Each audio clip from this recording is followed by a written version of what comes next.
Bureaucracy ہمیشہ سے تنقید کا نشانہ بنی رہتی ہے. آپ کیسے بیوروکریسی کو دیکھتے ہیں؟ بیوروکریسی میں بھی کمرشلائزیشن ہو گئی ہے جسے آپ کہیں گے. لوگ پیپل لک فار پوزیشنز جہاں پر انہیں کوئی فرنج بینیفٹس مل سکیں, ڈبل تنخواہ مل سکے, کوئی اور فیسلٹیز مل سکیں. آپ کے ہمارے دور میں جب ہم کام کرتے تو اٹ واز کام, it was commitment to your job without any consideration. جس طرح سیاسی لوگوں کی اکاؤنٹیبلٹی ہوتی ہے, کسی اور سیگمنٹ آف سوسائٹی کی اکاؤنٹیبلٹی ہوتی ہے, افسروں کی اکاؤنٹیبلٹی کا کیا تصور ہے؟ اکاؤنٹیبلٹی تو ضرور ہونی چاہیے, اور there are sins of commission and there are sins of omission. آپ کی اکاؤنٹیبلٹی غلط کام کرنے پہ بھی ہونی چاہیے اور آپ کی اکاؤنٹیبلٹی ٹھیک کام نہ کرنے پہ بھی ہونی چاہیے. بیوروکریٹ تو آپ کو کہتے ہیں, لیکن آپ کا ٹائٹل ہے civil servant. You are to provide services to your people.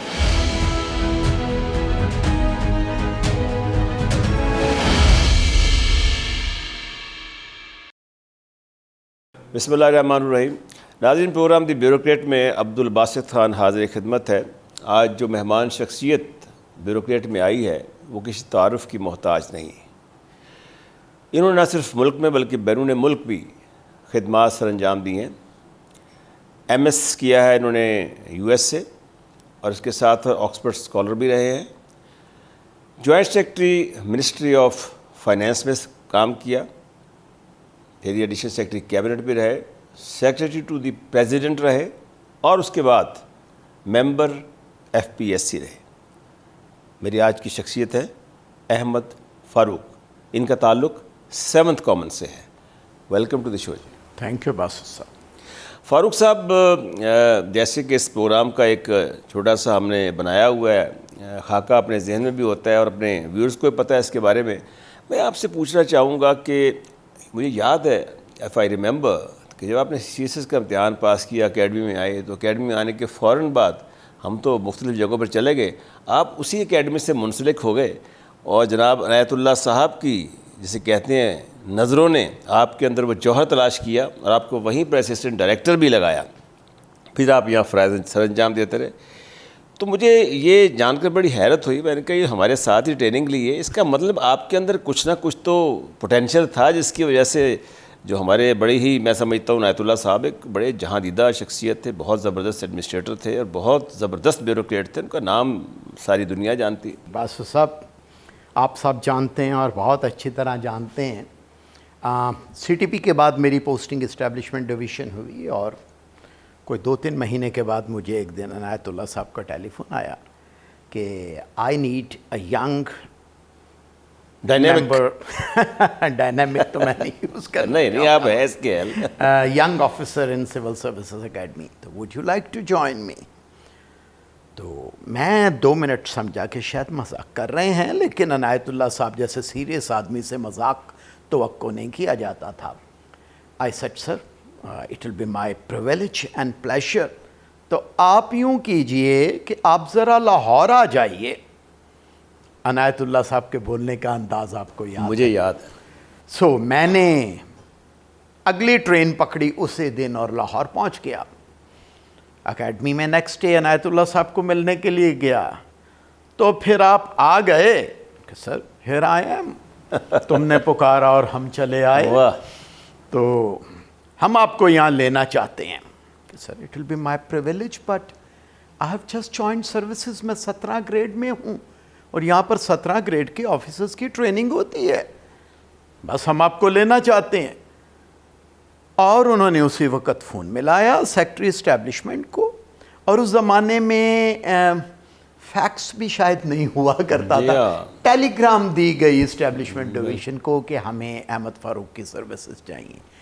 تو میں فرسٹ کامنر تھا, پہلا کامنر تھا جو member directing staff civil services academy میں آیا, اور 3 سال سرو کیا وہاں پہ. ماشاءاللہ.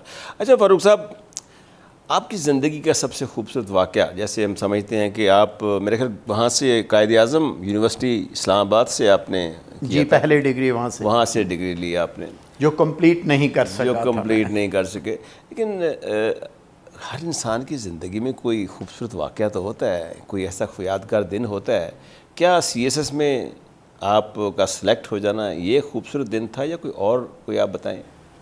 بس اب زندگی میں بہت سے خوبصورت دن آئے اور کسی ایک کو آئیڈینٹیفائی کرنا بہت سے اور خوبصورت لمحوں کے ساتھ زیادتی ہوگی.